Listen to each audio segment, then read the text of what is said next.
Alô, Guaíra, muito boa noite a todos e a todas. Agora são exatamente 19 horas e 30 minutos.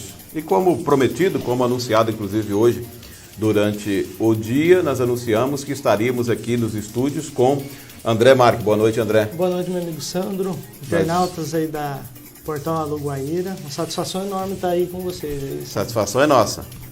E nós estamos aqui, ele está nos estúdios conosco, nós estamos relativamente distante um do outro, até por contenção, se bem que eu também não estou contaminado e nem o senhor também. Se Deus quiser. E hoje nós vamos falar, o André Marques, ele é agente público e ele trabalha na área da infância e juventude. Então, nada mais cômodo, né, do que nós falarmos sobre infância e juventude, né, André? É isso aí, hoje eu não estou aqui hoje como conselheiro tutelar, hoje eu estou aqui como amigo, nosso amigo Sandro Gonçalves, e aí trazendo uma experiência aí de mais de 6 anos aí atuando nessa área, que eu costumo dizer que é um sacerdócio aí, essa área, a gente trabalhar nessa área, mas também muito gratificante também pelos resultados positivos que são alcançados aí ao longo desses 6 anos aí. São 6 anos de muito trabalho. Bastante. Muito trabalho, bastante. Desafiador. Desafiador e tem que ter um certo amor na profissão ali, viu? Senão não é muito difícil conseguir. Pessoal, eu já quero deixar aqui também aberto para os internautas, para quem está nos assistindo, nos ouvindo pela página Alô Guaíra, se você tiver alguma curiosidade na área da infância e juventude, você pode colocar nos comentários aqui a sua pergunta e, à medida do possível, nós vamos passar a sua pergunta para o André e o André vai estar aqui também respondendo as perguntas postas aqui pelos internautas, né? André, sem mais demora, vamos falar sobre o Estatuto da Criança e do Adolescente. Para que veio e o que é, de fato e de verdade, o Estatuto da Criança e do Adolescente? O Estatuto da Criança ele foi criado ali pelos deputados e sancionado pelo então presidente Fernando Collor em 1990, em julho de 1990. Ele veio ali, a ideia inicial ali seria revogar antigamente se tinha o Código de Menores. O que era o Código de Menores? Era um regimento que tinha, que ele só citava, só olhava o adolescente menor infrator. Ele só tinha ícones, artigos que falavam do menor infrator, né? O adolescente que cometia lá o ato infracional, ele estipulava ali o que seria feito e não tinha um benefício ali para a criança e para o adolescente. Então, o intuito do Estatuto da Criança e do Adolescente veio para igualar a criança e o adolescente como o adulto. Igualar, eu digo, questões de direitos ali, né? Então, o Estatuto ele é uma espécie de uma lei já direcionada para o adolescente. Para a juventude. Juventude. E ele não traz, ele só não tem aquela parte da socioeducativa ali, ele tem a parte do benefício, ele tem a parte que é assistida ali pelos profissionais, enfim, a tendência dele ali era igualar a criança que estava, antigamente, né, não se falava, mas que a criança ela tinha menos direito. A ideia ali seria trazer a criança ter os mesmos direitos ali que o adulto. Essa é a ideia proposta pelo Estatuto da Criança e do Adolescente. A ideia inicial era essa, né, em 1990. Aí o que acontece? Passou-se todos esses anos aí, 31 anos, né? 1990 dá 31 anos. Hoje, meu ver, opinião minha, o Estatuto da Criança e do Adolescente precisa com urgência de uma reforma, porque já na época ele estava quase que obsoleto, lá em 1990. Quando ele foi criado. Quando ele foi criado. Ele já estava praticamente obsoleto. Muitos profissionais não gostam que use esses termos, né? Mas ele foi ali meio que uma cópia do Estatuto francês, que é um outro país, outra realidade. Foi adequado ali, foi mudado alguma coisa, e criou-se o Estatuto da Criança e do Adolescente ali em 90. E já naquela época, já precisava de algumas alterações. Isso lá na década de 90, quando você era criança. Aquela geração era outra. Então hoje, nós precisamos que os nossos congressistas, os nossos deputados federais, que tenham boa índole aí, voltada para criança e adolescente, alguns fatores precisam ser revistos com urgência. O Estatuto da Criança e do Adolescente precisa ser reformado com urgência, viu, Sandro? E alguém já está trabalhando nisso? Alguém já está provocando para que isso aconteça? Ou nada está acontecendo ainda para haver uma mudança? Olha, tem algumas comissões ali trabalhando em cima disso, mas é aquela retórica, né? 513 deputados, né? Todos precisam falar a mesma língua, precisa ser aprovado. Enfim, o caminho é longo, certo? O caminho é longo, mas a gente acredita aí que nos anos futuros aí, os nossos deputados federais olhem com bons olhos aí para as nossas crianças e os nossos adolescentes. Então esse Estatuto da Criança e do Adolescente, então foi uma espécie de lei que foi criada para beneficiar a criança e o adolescente. E qual a sua importância então? Isso é de extrema importância ou hoje, inclusive, por causa do tempo que se passou e a realidade que já não é mais a mesma, já não tem mais tanta importância? No quesito da importância, qual a importância hoje para o adolescente, para a criança do Estatuto? É importante frisar, né? Eu sou crítico positivo, porque eu cito o problema e dou sugestão da solução, né? Lembrando aí, viu, Sandro, que o profissional, ele recebe ali o seu soldo, o seu salário, para cumprir a lei. Porém, às vezes, a opinião própria dele, ele não é obrigado a concordar com aquilo. Ele pode dar uma sugestão, uma crítica construtiva para aquilo que ele está vivendo, o dia após dia ali, para que possa ser melhorado. Aí você me pergunta a importância do Estatuto da Criança e do Adolescente. Tem uma suma importância. Hoje em dia, se o poder público hoje deixa de prestar algum serviço, direito à educação, direito à saúde, existem profissionais que podem cobrar e requisitar isso, entendeu? Então, quem são esses profissionais? Os conselhos tutelares do Brasil todo, os profissionais encarregados aí pela sociedade de zelar pelo cumprimento dos direitos da criança e do adolescente.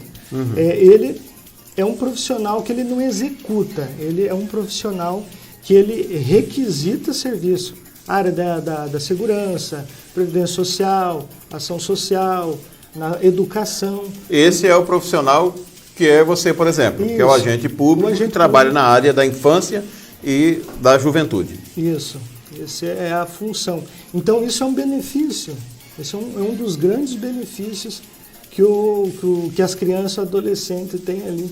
Antes do estatuto, precisava de um exemplo, precisava de uma consulta médica, aí cada município, às vezes se pega um município aí que o sistema ele é meio precário, daí ele vai ficando para trás. Não tinha profissional para chegar e, olha, criança e adolescente é prioridade, tá no estatuto isso. Então o estatuto ajuda e muito as crianças e os adolescentes. Nessa situação. Nessas situações e em outras, né? Várias outras também. Vamos passar para outro assunto. Vamos lá. Vamos falar então sobre a liberação da maconha. Pegou pesado agora. Parece uma frase agressiva, né? A liberação da maconha. Liberação da maconha. Na verdade, existe uma comissão especial da Câmara dos Deputados que analisa o projeto de lei 399 de 2015, que foi aprovado na última terça-feira, dia 8. Né? Última terça-feira, dia 8. Agora. Último dia 8, que foi numa terça-feira. E houve também um substitutivo do texto original, feito pelo Luciano Duce, né, do PSDB Paraná, que libera o plantio da maconha para fins medicinais, comerciais e industriais. Após essa etapa da votação que deu empate, foram 17 votos contra 17, ele mesmo desempatou dando voto favorável. Acontece que esse texto, que agora está nessa lei 399 de 2015, ele foi relativamente modificado. O texto substitutivo apresentado por Dulce, que dispõe sobre o marco regulatório da cannabis no Brasil, que é a maconha, né, estabeleceu diversos dispositivos adicionais à proposta inicial do projeto. Enquanto a proposta original era composta de 2 artigos apenas, que tratava especificamente da comercialização de medicamentos que possuem o extrato, né, o substrato ou partes da planta cannabis sativa, que é a maconha, em formulação, a nova proposta possui 60 artigos que busca viabilizar o cultivo, o processamento, a pesquisa, o armazenamento, o transporte, a produção, a industrialização, a manipulação, comercialização, importação e exportação do produto. Quer dizer, o projeto ele foi praticamente todo mudado, né? E ainda um texto que nós temos aqui à nossa disposição diz assim: para os deputados que votaram contra o projeto, a liberação do plantio aumenta o uso e o consumo da droga no país e consequências também, que são as consequências criminais que ocorreu também em outros países, como por exemplo a Holanda e o Uruguai. Então eu te pergunto, para você, o que é hoje esse projeto de lei que libera a maconha, o uso da maconha o uso da maconha, o cultivo da maconha, né, o processamento, a pesquisa, a armazenagem, transporte, produção, né, quer dizer, mudou totalmente. O projeto inicial, pelo que a gente leu, ele liberava medicamentos que possuíssem a maconha, que tivesse entre os seus ingredientes, digamos assim, a maconha. Já o projeto foi mudado praticamente totalmente. Para você, como agente público que lida na área da infância e da juventude, o que isso significa para você? Como você vê isso? Eu vejo como toda família, todo cidadão de bem vê. Tirando o que está nesses projetos aí de alguns parlamentares, né, saindo desse mundo cor-de-rosa e vamos vir para a realidade. Maconha hoje no Brasil é proibida, correto? Todo dia, principalmente em área de fronteira aqui, todo dia é apreendido esse tipo de droga, dentre outras drogas psicoativas aí, certo? Já é difícil controlar. Os profissionais da segurança pública se desdobram para conter a entrada dessa droga no nosso país. Por sinal, fazem um excelente trabalho, mas mesmo assim é difícil. Agora, eu pergunto, né? Será que se fosse plantar, claro que a ideia inicial seria para fins medicinais, para tratamento de algum tipo de doença. Tem pessoas que precisam, fazem exames, o médico determina que seja usado, mas já tem a solução para isso. Ideia, né? Alguns parlamentares, né? E por sinal, ideias boas. Agora, essa questão de liberar para uso recreativo, isso é fora de cogitação. Eu acho que vai perder o freio. Vai ser uma Kombi na descida sem freio. Isso pode vir a afetar a juventude. Não vai. Já está afetando ela sendo plantada lá fora. Imagina aqui dentro. Imagina aqui dentro. Quem que vai controlar? Vocês acham que isso vai ser controlado? Dificilmente. O que é alegado ali nos projetos de lei é para fins medicinais. A ideia de alguns deputados bons quando receitado por um profissional da saúde, por um médico, esse medicamento vem pronto do exterior. Inclusive, salvo engano, o governo federal está tentando reduzir o imposto para importação desses e de outros tipos de medicamento. O camarada precisa de usar medicamento que tem o princípio ativo, que é a cannabis ativa, ele vai ter um custo menor para importar isso, talvez até a rede pública, mas para esse camarada que o médico receitou. Agora, se entra em vigor uma situação, uma lei dessa, teremos plantações de maconha no Brasil. É uma lei com esse texto, né? Que mudou totalmente. Não vai segurar, mas pisando na realidade, né? Uhum. Não vai segurar. Aí tem o pessoal que fala, não, mas a maconha é uma droga levinha. Dificilmente, grande parte das pessoas que eu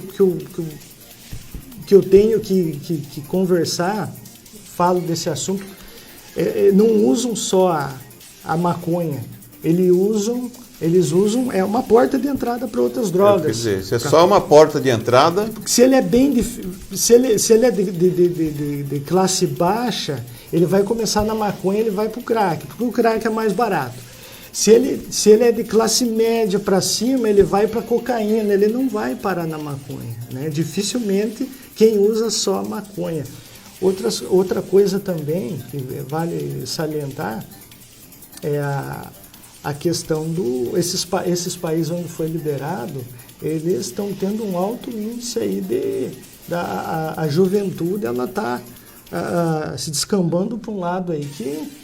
E ninguém segura mais, né, André? Ninguém segura mais, né? Depois não adianta culpar o poder público, a polícia, o Ministério Público, não adianta. Então, assim, Deus abençoe esses parlamentares, Deus ilumine a cabeça deles para manter isso proibido, né? Para sempre considerar isso droga. Mas fim medicinal, compra o medicamento, importa o medicamento... Já pronto, com a substância nele, pronto, sem que você tenha que manipular ou... Sem precisar as autoridades brasileiras estar cuidando de plantações, enfim. Então a minha posição é contra, eu sou contra.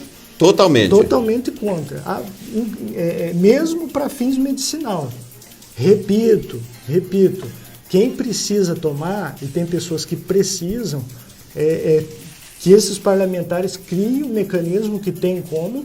de importar esse medicamento via rede SUS mesmo e fornecer para essas pessoas que necessitam desse tipo de medicamento. Então, para quem não sabia, esse projeto, da liberação da maconha, esse projeto, ele teve início lá em 2015, né? E aí, este mês, no dia 8, numa terça-feira, ele passou pela votação pela comissão de deputados que está tratando desse assunto na Câmara dos Deputados e foi aprovado, né?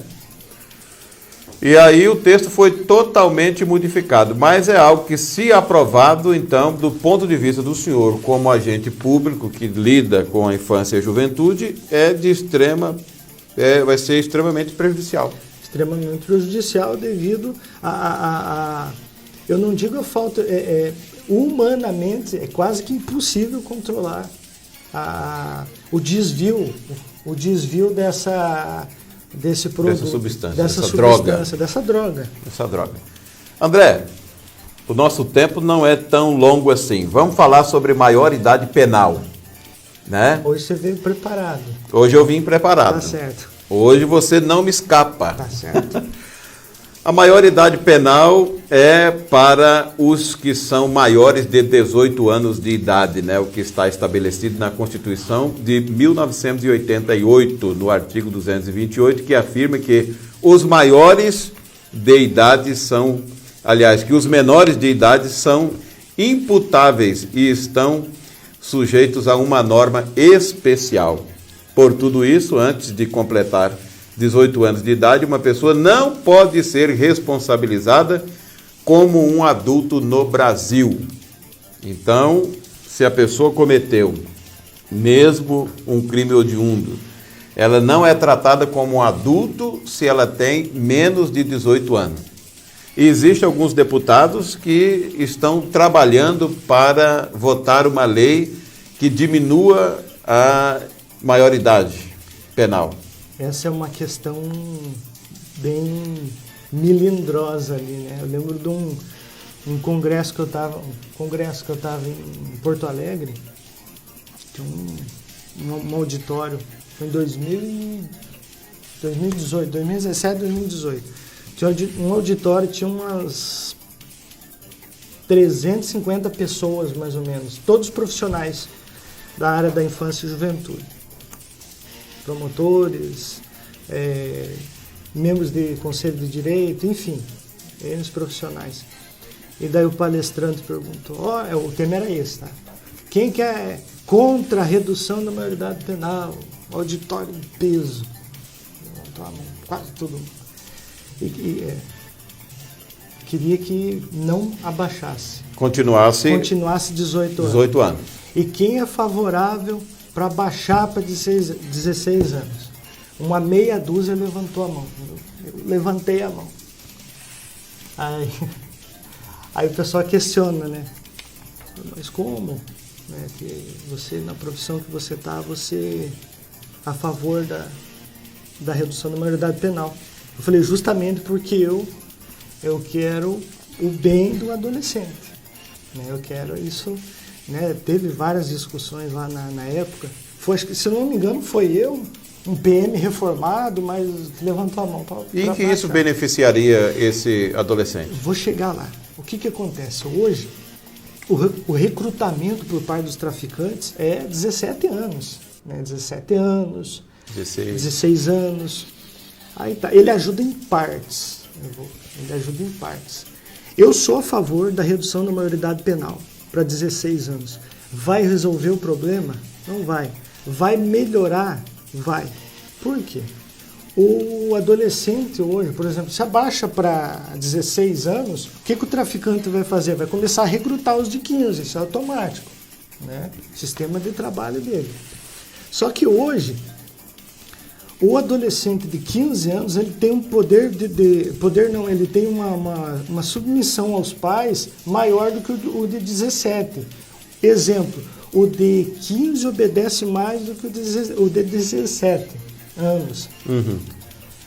Vai resolver o problema? Não vai, mas vai melhorar. Porque a família ela tem um poder maior, assim, moralmente falando, ela tem um poder maior no aconselhamento no de 15 do que no do 17. 16, 17. 16 e 17. Aí você pergunta, eu fiquei vendo, tá, mas vai continuar o problema e comecei a me debruçar em cima dessa situação. O que é melhorar isso? Uhum. Porque não é justo. Imagina, uma fruta ela não está verde hoje, amanhã ela está madura, amarelinha. Ela tem aquele estágio de amadurecimento. O dia e a noite, tem o dia e a noite.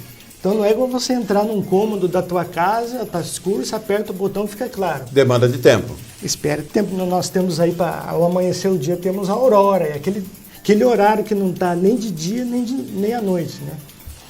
Então o ser humano também é assim. Então eu pensava, não é correto assim. Lembrando que a gente é pago para executar a lei, para cumprir a lei. Porém, não somos obrigados a concordar com elas integralmente.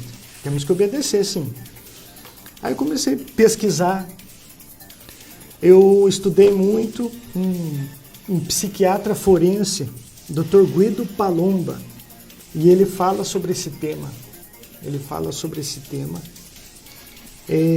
Deveria se criar no judiciário, na legislação brasileira, uma legislação específica aí para esses adolescentes baixa-se para a maioridade para 16 e entre 12 e 16, esses 4 anos, tem uma legislação específica para adolescentes menores infratores, porque a sociedade não pode ficar refém de um ser humano simplesmente pelo fato dele ser adolescente. O que acontece hoje? O adolescente aí tem 17 anos, 11 meses, 29 dias. O aniversário dele é amanhã, certo? Então, 11 horas da noite ele vai e comete um assassinato. A maior sanção que ele pode receber é de até 3 anos. De até 3 anos. Se amanhã cedo ele cometer o mesmo crime, ele está sujeito aí apenas até, que variam de 12 a 30 anos. Isso em espaço de horas. Se ele comete o crime hoje à noite, ele fica até 3 anos. Se ele comete amanhã cedo, que ele já tem 18, ele pode vir ficar até 30, que é o que a legislação brasileira prevê. Eu acho que não está correto isso. tinha que se ter um meio termo. Um meio termo. Né? Daí cabe aos legisladores, aos juristas, aos profissionais de direito, olha, assim, na minha concepção, baixa-se para 16 anos, dando a liberdade, dando o direito desses adolescentes com 16 anos tirar a habilitação, categoria A e B. Né? Que é sabido aí que um adolescente de 16 anos ele tem a maturidade aí para conduzir veículos aí de categorias A e B, né? No caso, carro e moto. Alguns psicólogos, né, relatam isso, outros são contrários, mas enfim, se ele pode entrar no ramo político, tem o direito, né, podem votar, escolher o vereador do município, o presidente da República, né? Mas teria que ter um meio termo aí dentro da legislação brasileira, olhando para essa fase entre 12 e 16 anos. Hoje seria de 12 aos 18 anos aí, que procurar uma forma aí da sociedade não ficar tão refém dessa situação. E isso dignificaria o adolescente.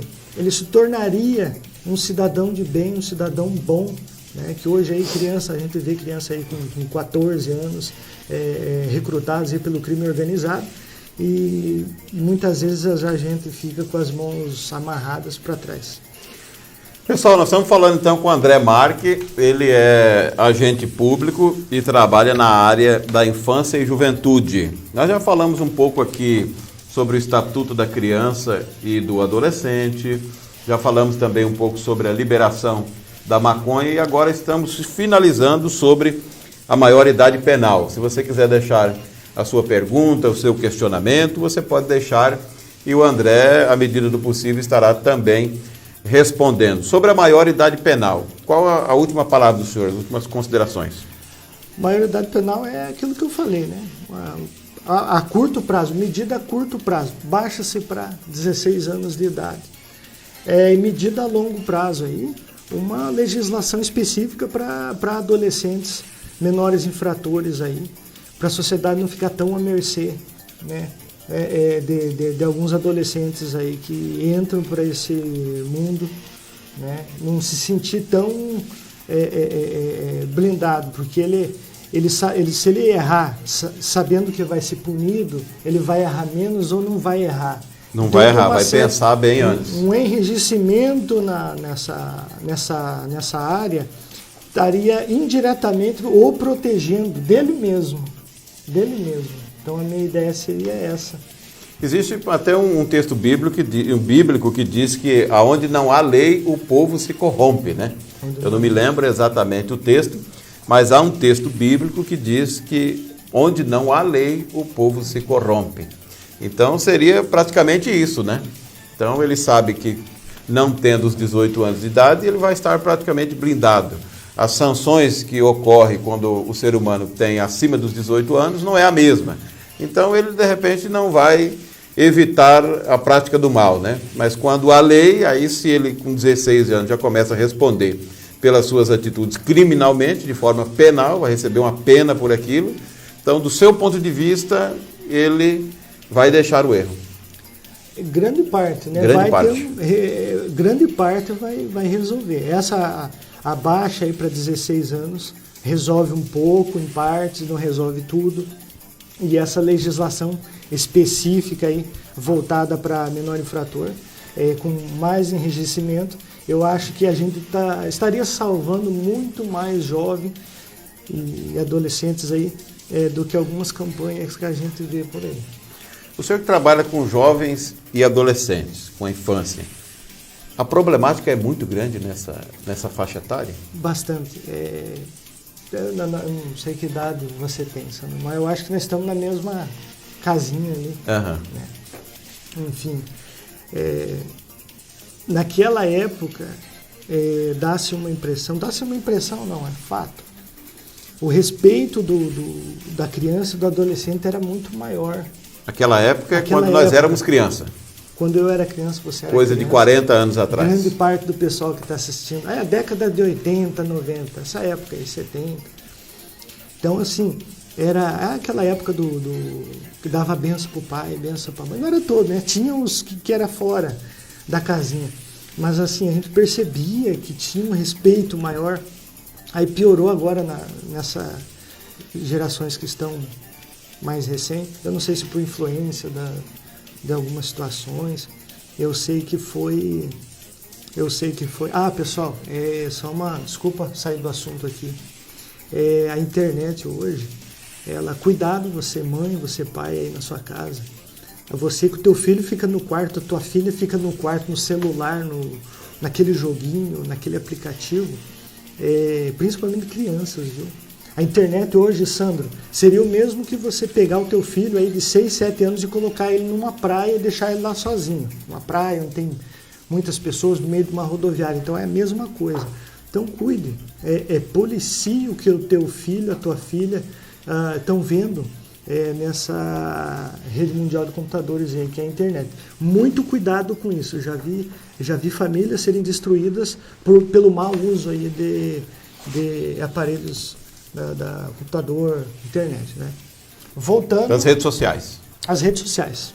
Voltando ao assunto. Aí o que acontece? Hoje, por algum motivo, uns falam uma coisa, outros falam outra, essa autoridade, os pais acabaram perdendo ao longo do tempo. Né? Aí o que acontece?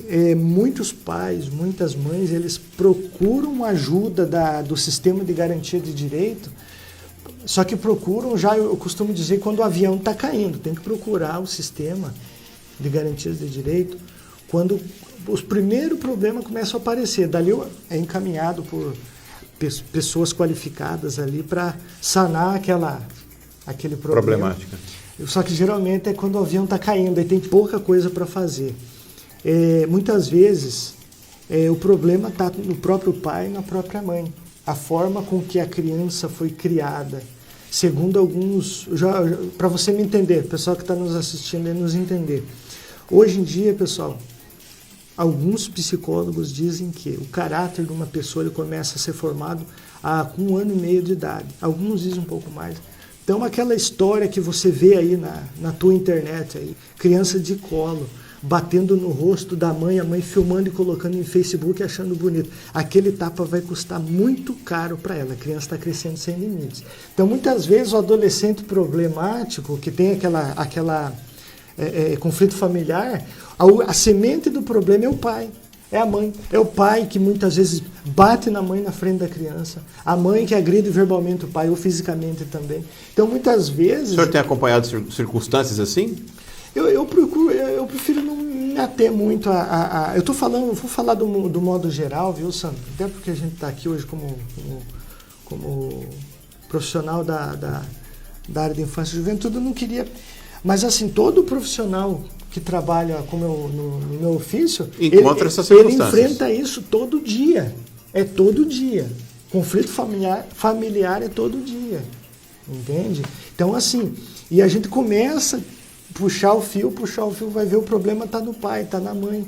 Ah, mas a criança é rebelde, não obedece o pai, não obedece a mãe, não obedece a professora. Às vezes, cada caso é um caso. Às vezes o problema está no pai.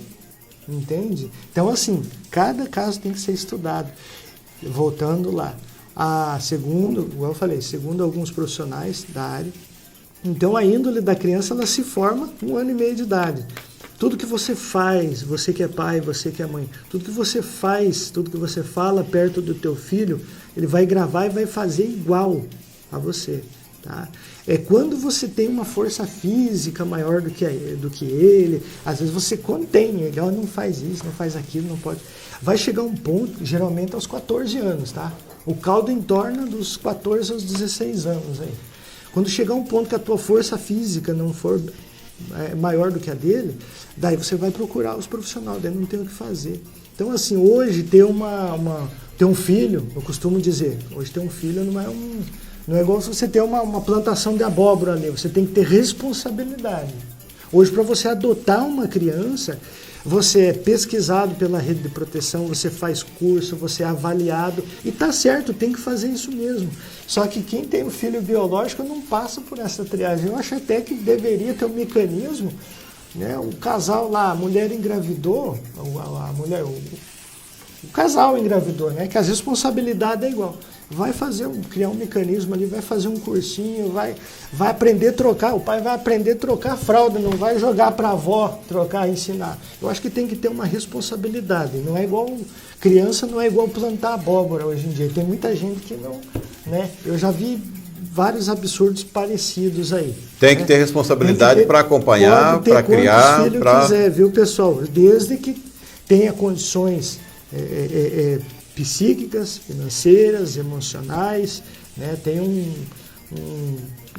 grande amigo meu que ele falou, não, eu não vou ter filho porque eu não tenho condições psicológicas. Eu falei, parabéns, esse é o caminho, né? Então vai fazer um filho, gerar uma vida ali para jogar a tua responsabilidade para o outro ou para o profissional do sistema de garantias de direito. Eu acho que tem que ser muito bem pensado isso. Então envolve uma responsabilidade, não é bem assim.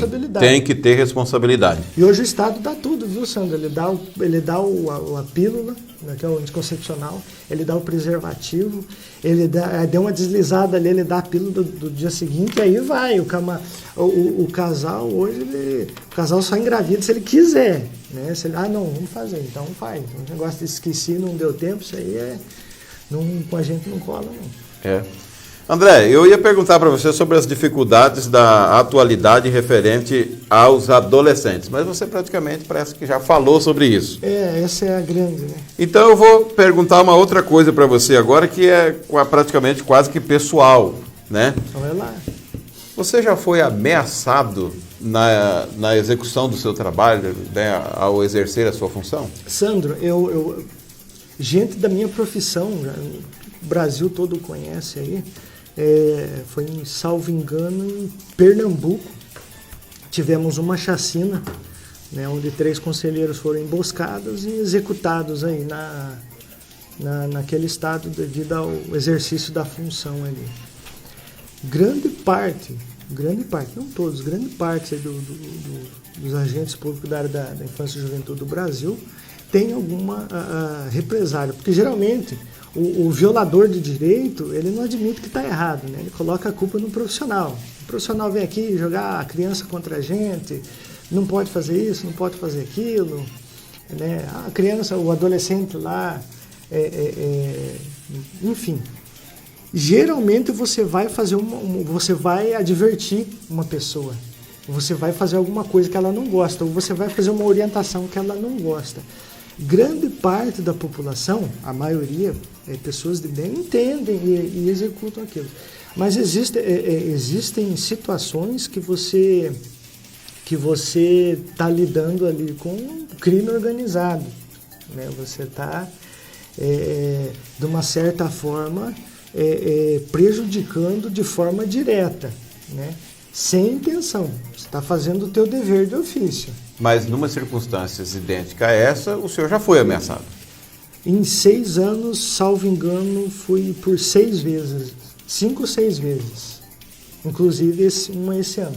Então, praticamente uma vez por ano ocorreu de alguém atentar contra a sua vida, pelo menos, né, propor contra a sua vida. Ameaça de morte. Ameaça de morte. Então, assim, mas a gente já relatou isso em boletim, fez todos os trâmites aí, né? A gente tem que trabalhar, né? Mas e dá medo? Você tem medo? Dá medo, né? Mas como diz o capitão lá, né? Soldado que vai pra guerra e tem medo de morrer é covarde, né? Então a gente tem que trabalhar. Então medo a gente tem medo sim, mas não abro mão da minha legítima defesa, dentro da linha da legalidade ali, a gente vai se defender dentro do possível e da legalidade ali, mas não abro mão do meu direito de legítima defesa. É isso que o senhor tem feito, então, referente a isso. Diante disso, o senhor tem se resguardado de tudo que a lei te propõe. Tudo que a lei determina para fazer ou autoriza a fazer, eu fiz e faço.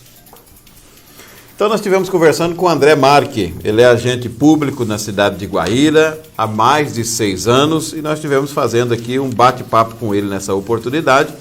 E eu quero deixar para você, André, uma palavra para você fazer as suas considerações finais. Quero agradecer primeiramente a Deus, né? Conceder vida e saúde nessa época aí. Nós estamos numa época aí de acordar de manhã cedo, olhar para a família da gente, ver se está todo mundo ali. Deus vai abençoar que isso vai passar. Depois quero agradecer meu amigo Sandro Gonçalves, né, fazendo um belíssimo trabalho. E parabéns, viu, Sandro? Estou contente aí com o teu trabalho desenvolvido aí nesse projeto do Alô Guaíra. Vai deslanchar mais, viu? Deus quiser. Quero parabenizar todos os membros do Sistema de Garantias de Direito, apesar que eu não estou hoje aqui como conselheiro tutelar, eu estou aqui como amigo do meu grande amigo Sandro, e profissional aí da área da infância e juventude.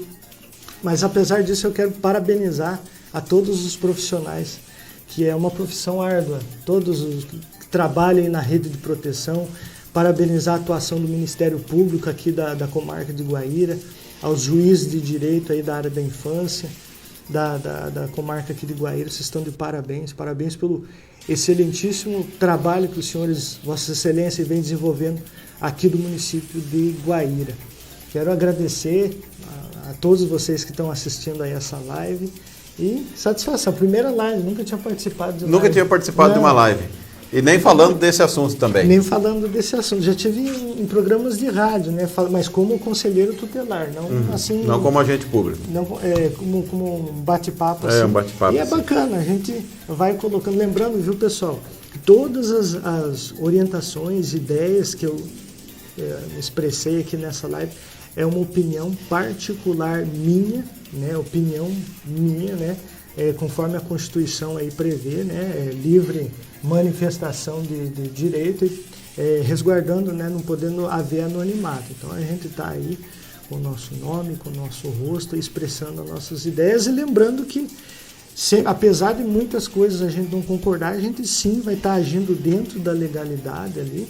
Temos que agir dentro da legalidade para futuramente e orar, rezar para esses legisladores federais, deputados federais alterarem essas leis, proibir aí essa droga, continuar sendo chamada de droga, né? A maconha, que é a porta de entrada para todas as outras drogas, né? Essas drogas que acabam com o teu filho, com a tua filha, inclusive às vezes em porta de escola. O traficante ele vai lá nas portas das escolas recrutar o teu filho. Então assim, custa o que custar, doa em quem doer, a gente vai estar insistentemente protegendo aí as nossas crianças e nossos adolescentes.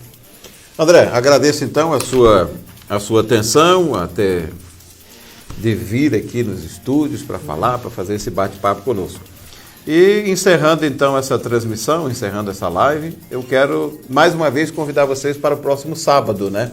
Sábado, às 18 horas, nós teremos aqui também uma live ao vivo com os cantores Matheus e Henrique. A partir das 18 horas vai ser muito bom também, muito entretenimento, muita música boa. E até uma... Pessoal bom, hein? Pessoal bom. Canta muito os meninos. Então nós queremos agradecer a todos e até a uma próxima oportunidade.